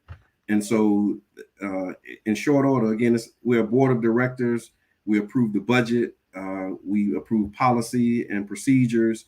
We engage with community to help inform our decisions, if we're doing it right, because some people come in with their own ideas and they have their own community that they're beholden to. But I really pride myself on being deeply involved, deeply engaged. As Brother Chad mentioned, the town halls, not just showing up to say this is what we're going to do, but saying, what do you all want us to do? How can we serve you as a public servant? What are your ideas? And then we co-create and bring those to the administration and the rest of our colleagues as recommendations and approvals for resources and allocation. Well, that is interesting. So they are, in truth, our servants. Absolutely. And that's what I learned in 2013 when we started doing those candidate forums. We started calling them interviews, because you're going to tell us why we should hire you, not elect you. Because my vote is me saying that I want to hire you to serve me. And this is why I think you would be a good representative of me as a that's democracy, right? It's a representative government. And so you have people who are from the people to say, don't worry about it, y'all. No, you don't say don't worry about it. You say, listen, what you want me to tell them when I get in there? And then when you get in there, you tell them what, and then you come back and say, this is what they said, right? And Dr. King, he said one of the things that he experienced with politicians and really well-meaning public servants is you go into these meetings sometimes representing your people. But after you come out of those meetings, you're representing them to your people. Yeah. And so the dynamic flips, and now you find yourself explaining and apologizing to your people on behalf of the system instead of going in there challenging the system to do justice and operate with fairness and equity on behalf of your people. And so I'm always mindful of who I work for and who I serve when I go in those spaces, because it's very easy, if you don't have certain personal characteristics. And again, this is why I can't denounce the minister, because the values and the integrity of knowing whose you are and who you are won't allow me to accept some of those offers that are being made, because there's no self-respecting person would say that this is good for our community or this is good for our people. And you have to be able to have the fortitude to push back and know that if you're into it for the the VIP tickets, because we get tickets to the Rays games and we get first class parking, and they introduce you as brother councilman. Like, if that stuff, if you let that get to you, the threat of losing that will cause you to compromise some of your positions. Wow. And I thank God that I never really wanted any of that for myself anyway. I always just wanted to serve the people. And so they can't really threaten me with taking things that I never really wanted anyway. I just want to do God's will and be a true representative of the people in this space. But it's easy to get caught up, though. I can see how people get caught up. Yeah. Come on, Brother John. Beautiful. Sister Starla? Yes, sir. Yeah. Brother John, you mentioned, of course, you mentioned your beautiful mother. You mentioned your wife. So can you share, just again, the support system that your queen has been to you over these years, and your mom, you mentioned to her, calling her to get advice and counsel. So can you just talk about these dynamic women in your life? And then another part of that, with your great grandmother, that vision that she shared with your mother, did you have an opportunity to ever, meet your great grandmother? And did she share anything with you in terms of, her vision for you? If you can just talk about the powerful sisters in your life. Thank you. That's amazing, because I actually am the baby boy with 4 older sisters, and 2 of them, have since passed. But I'm the knee baby above me is 5 years older than me, so I grew up with sisters and that female influence. And I was really sensitive. And that's what my daddy used to call it. Some would call it a crybaby. I see you, bro. But I never had a chance to engage with my paternal, because my grandmother. So she made a special trip from North Florida to Central Florida, where my mother was living at the time, to tell her about this vision that she had for me. But I have very few recollection, or memories of her, because she died at the age of 53, which was very young. I realized, when you a child, you think 53 was old, but she was so young when she passed that I never really had a lot of interaction with her. So the vision that was articulated was always reinforced by my mother. And what she would do when I was younger was she would read the Bible to me, fostering and pouring water on this seed. And the benefit of being told that I was born to be a great man of God, it gave me a sense of purpose. And it always made me different. I look back on it now, and it made me different from those who I was around, because I knew why I was born, but I didn't know what I was born to do. I just knew that it was a purpose for my life, and that purpose was to serve God. Like I didn't have a choice about it, right? When they ask you, what do you want to be when you grow up? Like for me, it was always a preacher, because that's what I thought great men of God were, was preachers. And so, but that gift of purpose is what always guided me and gave me a conscience. Even when I was in the streets and doing wrong, I knew that it was not what I was supposed to be doing, and I wasn't born for that. And it also set up this conflict that I always had when I was doing wrong, because I knew that this wasn't what I was supposed to be doing. And the support system of having that gift from my grandmother and being reinforced by my mother was huge. And then my sister, who recently passed, she was the one that came and got me during an episode. I was actually suicidal. I had suicidal ideations, and I was threatening suicide in May of 1997. And she came and got me, and she helped me reconnect with my spiritual journey. And so she was Seventh-day Adventist, and so I started going to church with her, studying with Jehovah's Witnesses. And so that process began with my older sister, and I'm so grateful to Allah for how he used her to help me. And then in August is when I met Brother James, and the rest is history. And then my wife, man, I can't say enough about her as a support. I'll say that she has been my conscience, and she has helped me really be clear on why I'm doing things, because I struggled in my early years, and we've been together since high school, and I struggled with vanity for a long time, and doing things to be seen, doing things for attention, class clowning and acting up, and she always challenged me on my motivation. What's your reason? What's your motive? And that was a part of why I never ran for office, because I never had a reason of my own to do it. It was always people telling me, you would be good. I think you should do it. I think you should, should do it. But when she asked me my why, I didn't have a why for myself.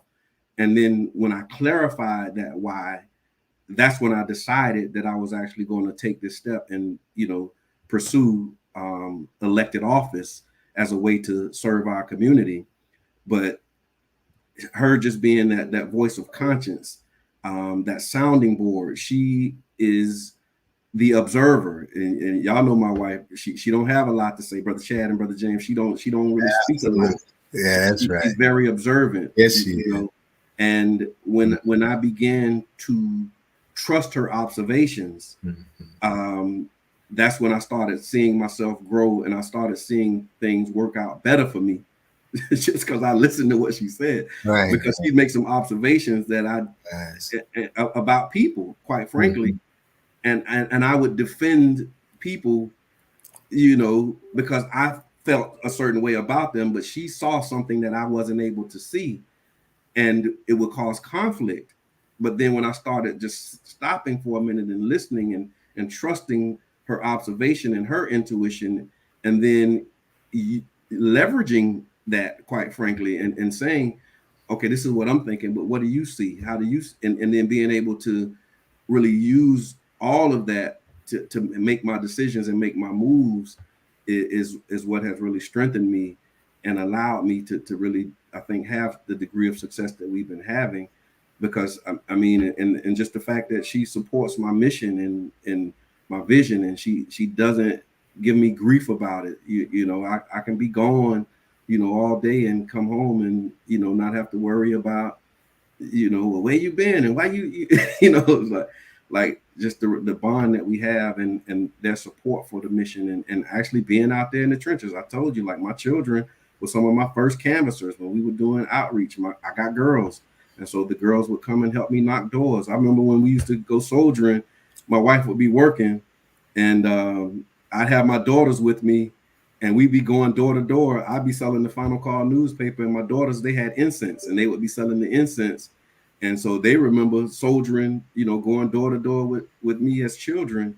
And it's members of the community who also remember that. And I think that's what has carried us when when I stood up and I started taking these positions, it's people who remember me, you know, on the corner. They remember me at their doors with my little girls, and, you know, me in these spaces advocating, and, you know, my wife, you know, rolling up to dice games, you know, doing shakedowns for Savior's Day gift. You know what I'm saying? Like, you know, they roll up, you know, this was, you know, pre 9/11, you know, like the late 90s, early 2000s, you know, we was on them Savior's Day gift drives, and our people was, you know, like we didn't have a phone list. We just go to the streets, and, you know, we pull up, and she's been here with me, you know, through it all. And I'm so grateful to the way that she loves me, the way that she supports me, the way she corrects me when I'm wrong, and just, you know, all the things. And my mother, again, is a source of inspiration. My prayer warrior, my granny. Like, I love to see my granny. She's not my biological grandmother, but she raised us. You know, you got the neighborhood grannies, and she was at the swearing in, and just the pride, you know, on her face of saying, you know, I raised him. That, you know, that's one that I raised. You know, it's indescribable. And so, not wanting to disappoint them, you know, they say the fear of the Lord is the beginning of wisdom, and the next to that is the fear of your mama, your grandmama, and your wife. Well said, beloved. All is due to Allah. Allahu Akbar. Brother John, I remember our children growing up in the mosque, you know, together. And just a fun fact, Sister Starla, Brother Minister James, his daughter taught my daughter how to tie her shoe. And this is my oldest child, you know, so that's how long they have been around. Yes, sir. Yes, sir. That's something. They were just little running around every day like that at the mosque. We have some long history. We do. We really do. That was the Blue Now days too, man. Oh, the Blue Now days. Yes, sir. The Blue Now with Brother Minister Stanley. Yes, sir. You know, as we are talking about family, I must announce that my wife and I celebrated our 42nd wedding anniversary yesterday. Wow. Okay. I don't know what kind of medal I could give her, because I don't think they make a precious enough gem for her dealing with me for 42 years. I feel that same way, Brother James. Come on. That's what I tell people. You know, it's just interesting. I know there's no other woman that could stand me. The way that she stands me, it's like I can't even imagine, man. Yes, you know, because like I said, man, since, you know, I was 16, 17 years old, you know, we've been together, and it hasn't always been easy. It hasn't been pretty, but I mean, she's always been consistent in her loyalty, her love, and her support for me, especially in my righteous pursuits. But even in wrong, she was with me, you know, there too. But I'm just so grateful, you know, to Allah for her. Praise Shout out, sister. Congratulations, Brother James. Yeah, right. Praise be to Allah.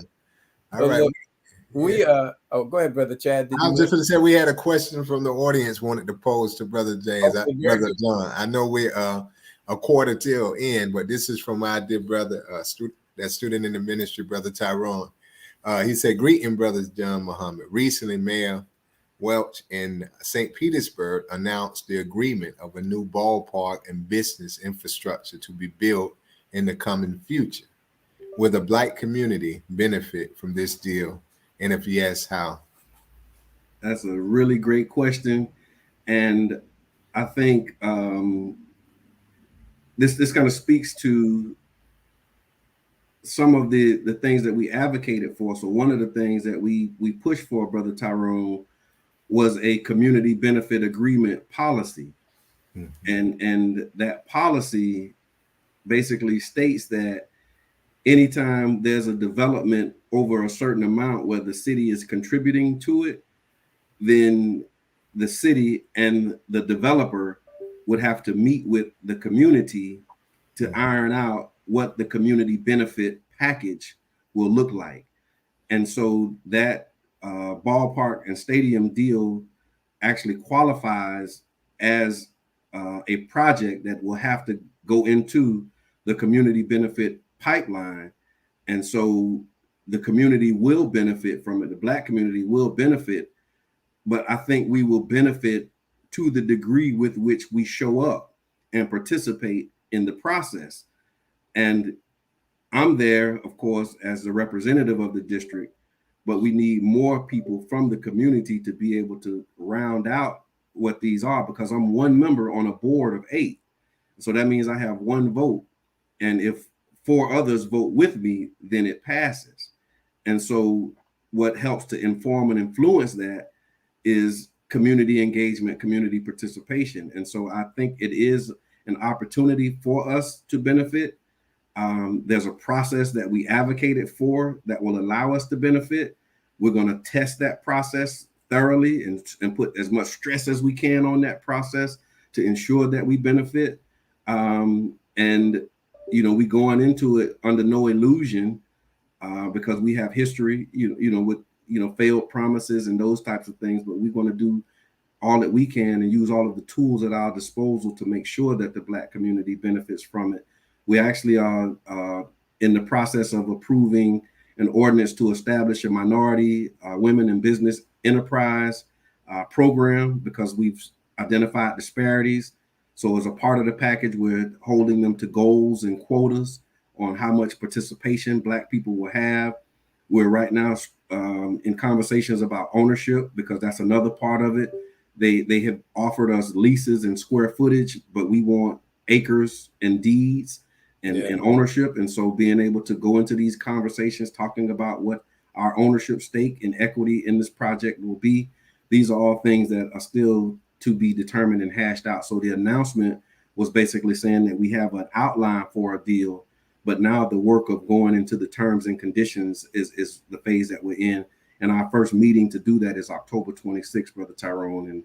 And you can follow the page, follow Councilmember Muhammad page, and we can provide that information to you on when we'll be meeting. But that's a very great question, beloved. Yes, thank you, Brother Tyrone. And keeping on this line of conversation, you alluded to, and of course we mentioned some of the programs that you are currently involved in, have been involved in. We want to give you the opportunity to talk about them according to which ones you choose. And more importantly, or equally as important, how could we help? Yes, thank you. Thank you, Brother James. One of the biggest things and where we need the most help is with the One Community Grocery Co-op. The One Community Grocery Co-op is a project that we initiated when Walmart left a local, area that has been identified as a food desert, and it is basically governed under the cooperative business structure, and the values of cooperative businesses have been defined, as self-help, self-responsibility, democratic structure, equality, equity, and then solidarity with other cooperatives. And so you can go to ocgc.coop and actually learn more about the co-op and support it. And because the idea is that we've been waiting for Superman, we've been waiting for somebody to bring us bread, and we haven't gotten it, and we haven't, or we've gotten the crumbs that have fallen from the table. And so the One Community Grocery Co-op is an initiative that we're organizing to create our own grocery store and provide, healthy food options for ourselves.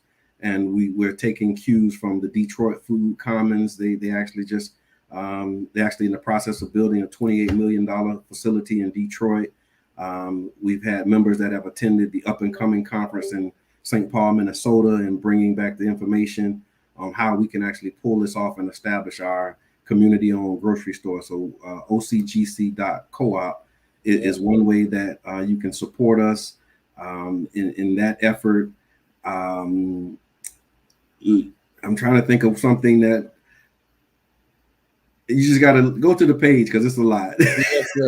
go to yourbrotherjohn.com, and also you can go to d7speaks.com and that's where a lot of the initiatives are. But really, just I think studying more and connecting the dots, because we're looking to build a nation, right?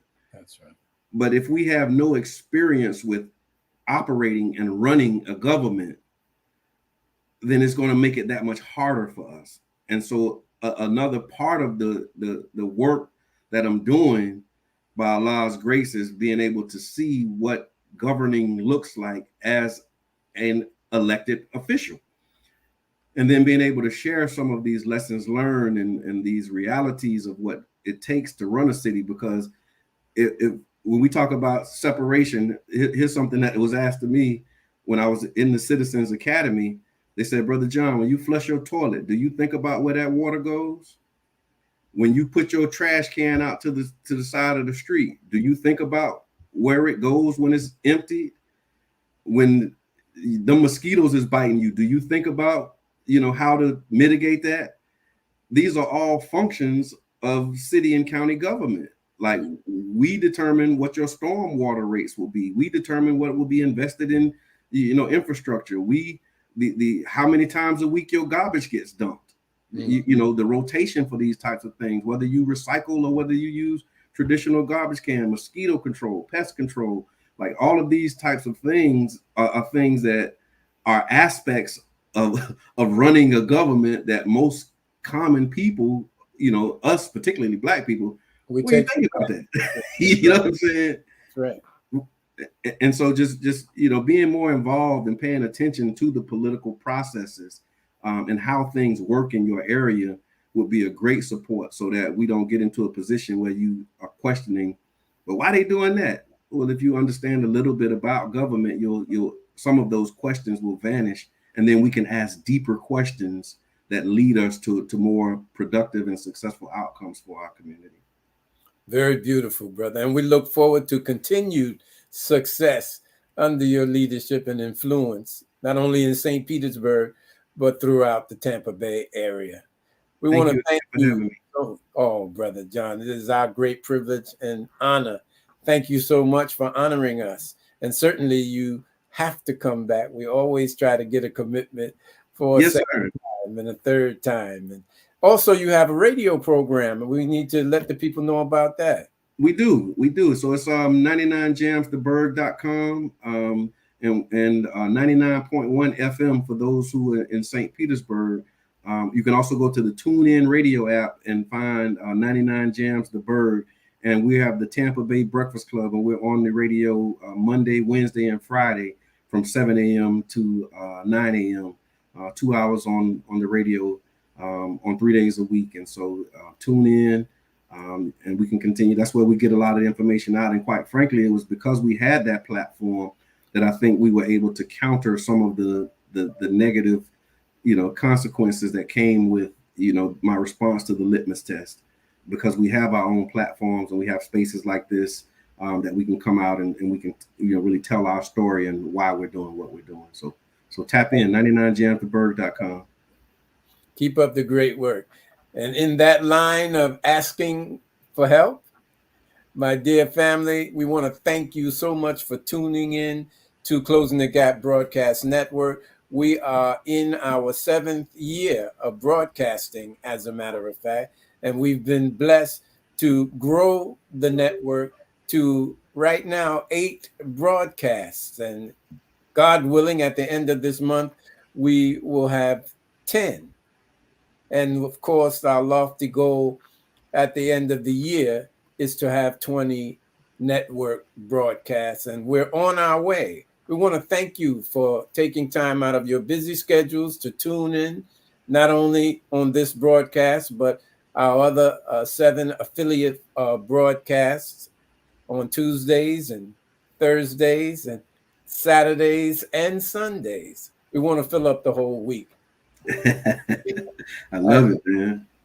As you can see, our dear sister Sheila, our producer and director, put up the schedule. I have a testimony hosted by our dear brother, Student Minister Willie Muhammad, every Sunday at 2 p.m. Eastern Standard Time. We have How to Save Lives, hosted by our dear sister and Dr.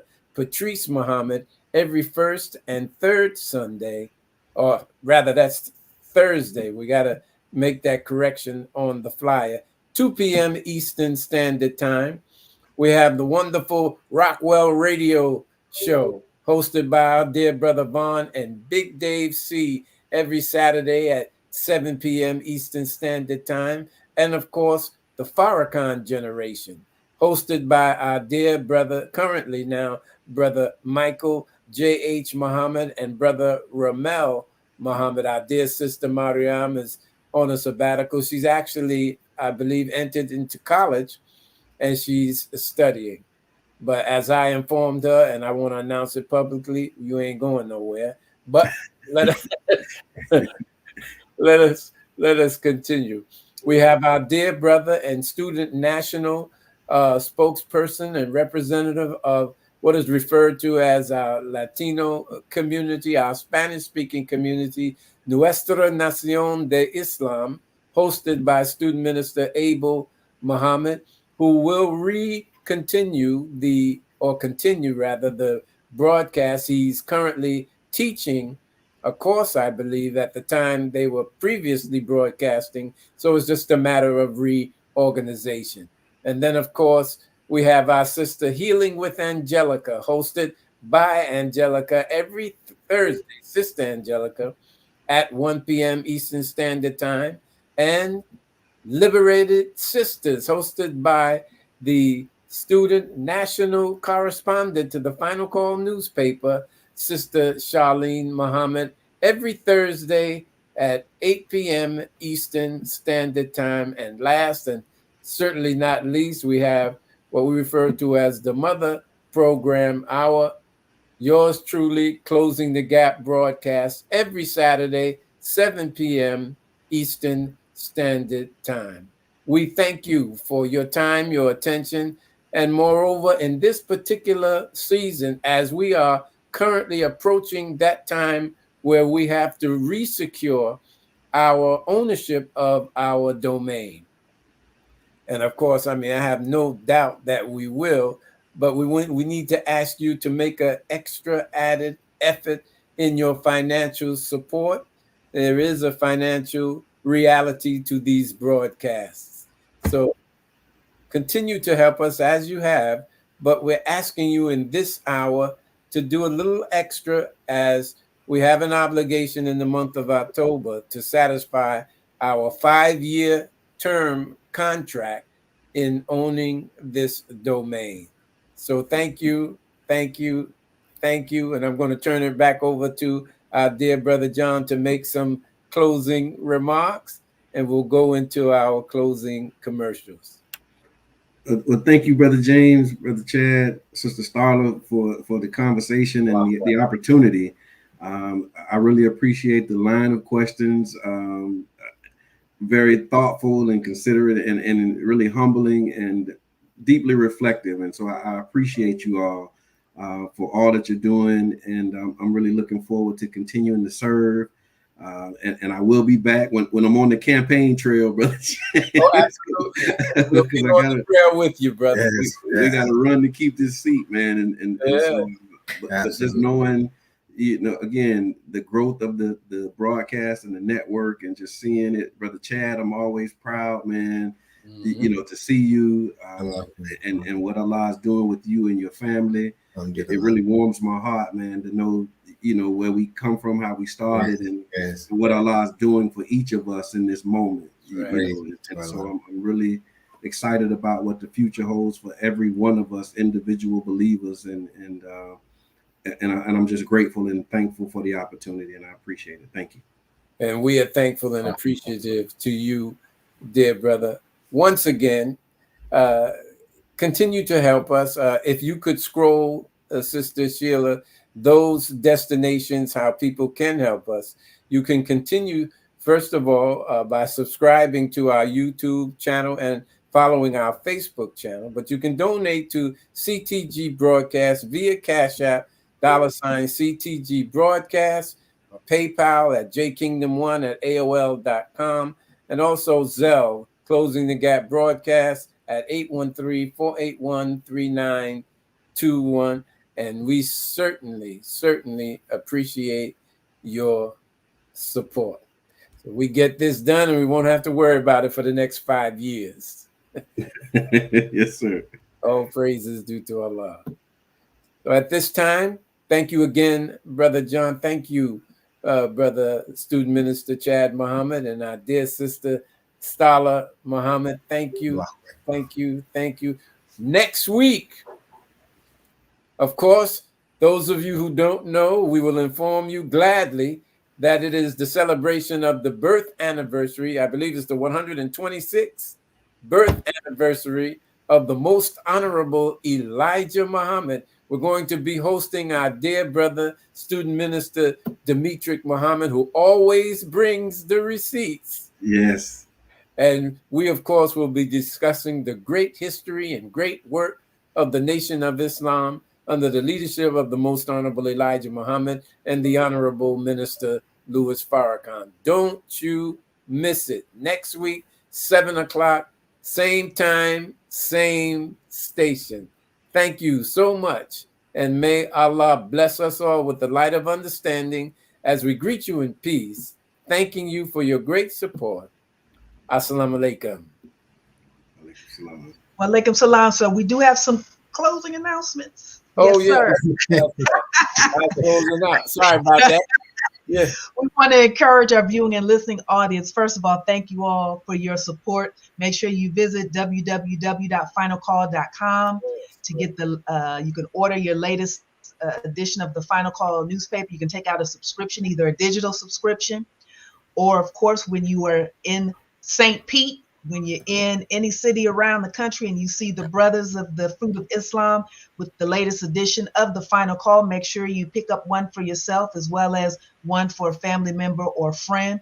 Also on that very same website, if you click on store or type in store.finalcall.com, it takes you to where you can order messages from the Most Honorable Elijah Muhammad, as well as books, as well as messages from the Honorable Minister Louis Farrakhan. And last but not least, on that very same website, if you click on Final Call Radio, that will take you to Final Call Radio, where you can hear excerpts from musical selections as well as messages by the Honorable Minister Louis Farrakhan. Again, that is Final Call Radio. And with that, I will pass it to Student Minister Chad for his announcements. Thank you. Praise be to Allah. Thank you, Sister Stalin.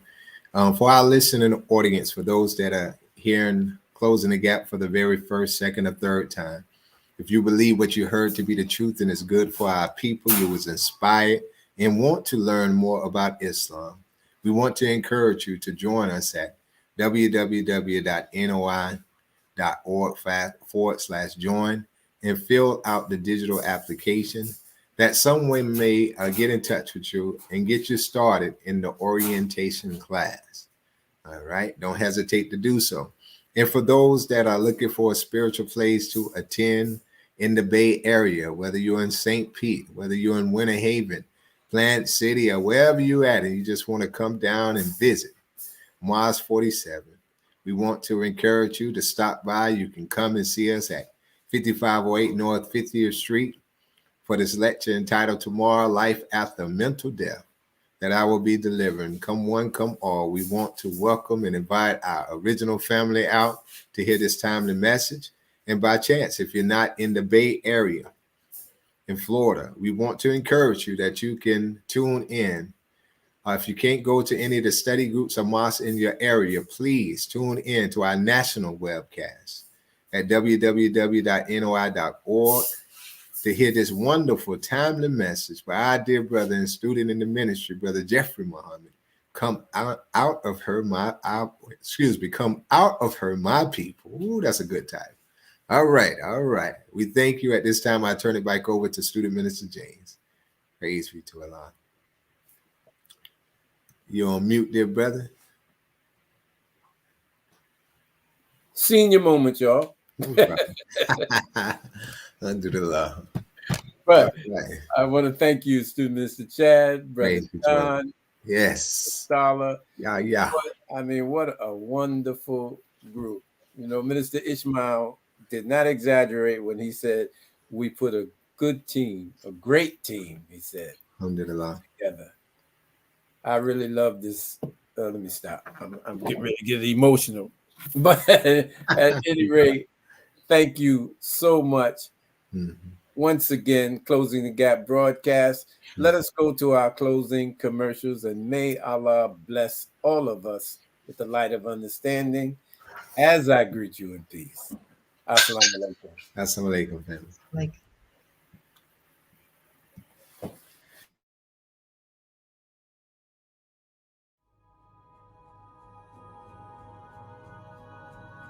There is a need in our community for a universal change.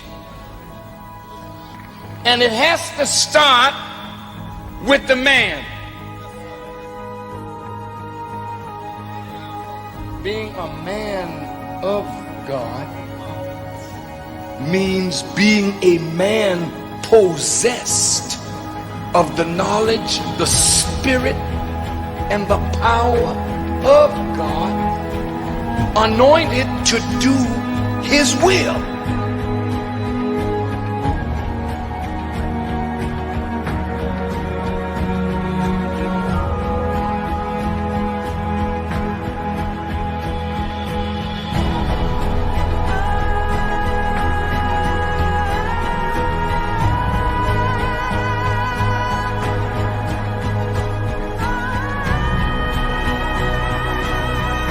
To build a people, you first must make